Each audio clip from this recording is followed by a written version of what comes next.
It has been a while since we had an episode of this series. Let's change that, shall we? Welcome everyone to Season 4 of Porterverse Lore Ramblings. If you're new to the channel, this series is where I yap about little things in my AU, which I like to call the Porterverse. This is formatted like one of those Thomas Facts videos. You've probably seen some of them out there. There's loads of them. I just put numbers there for structure, but it's kind of chaotic, hence the ramblings. But yeah, without further ado, let's get into it.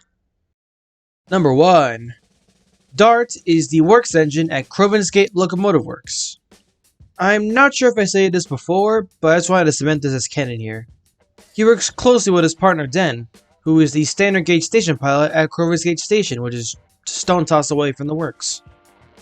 Number 2. A new engine was built in the 1980s. This engine was named Rebecca 2 in honor of Rebecca 1. Rebecca 2 was painted yellow, and is why her TV series counterpart wound up being yellow. She goes by Becky nowadays, and is one of the Northwestern Railway's many mainline engines. She's still around today. Number 3. So you know those miniature naval battle recreations that are in little ponds and such? Well, the Earl of Sodor came across one of these shows one day and absolutely loved it. So much so, he had a near full acre of land turned into a man-made pond for these shows in 1993. He also had loads of miniature boats constructed for the shows as well. The Ilfstead Castle Railway also began offering open carriage trains to the show pond.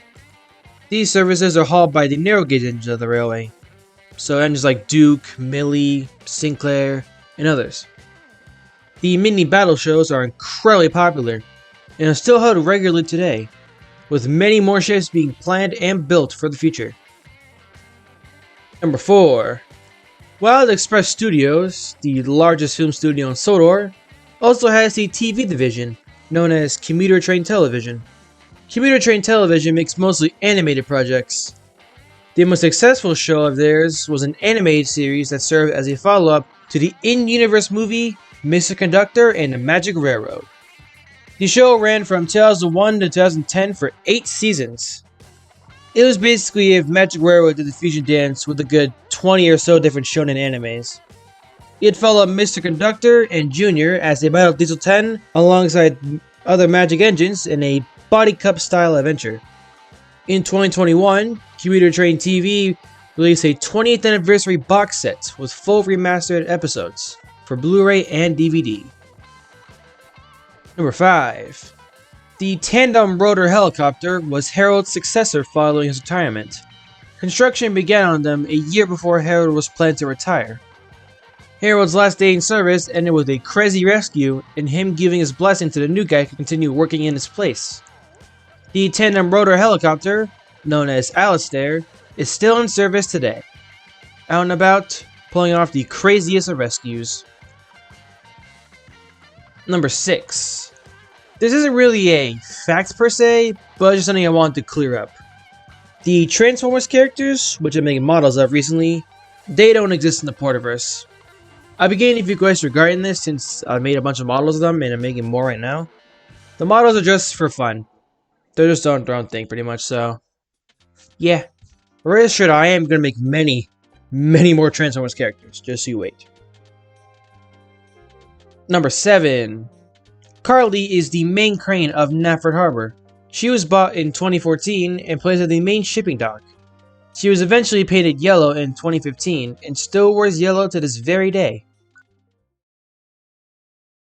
That was the beginning of Porterverse Lore Ramblings Season 4. Feels good to get back into this series after so long.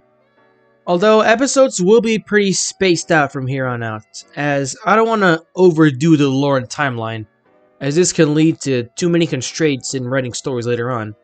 But yeah. While we're here, I would like to give a few updates.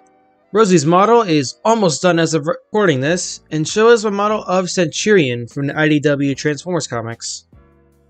I'm also working on finally finishing Emily. She's been on the back burner for so long as her paint color that I used for her, I think it was discontinued because it is hard to come by now. So I might just use a similar shade to finish her up and then just weather her with like coal dust and stuff to hide it. But hopefully I can have her done by the spring. So stay tuned for those model showcases in the future. Thank you all very much for watching this episode of Porterverse Lore Ramblings. And I shall see you all same time next week.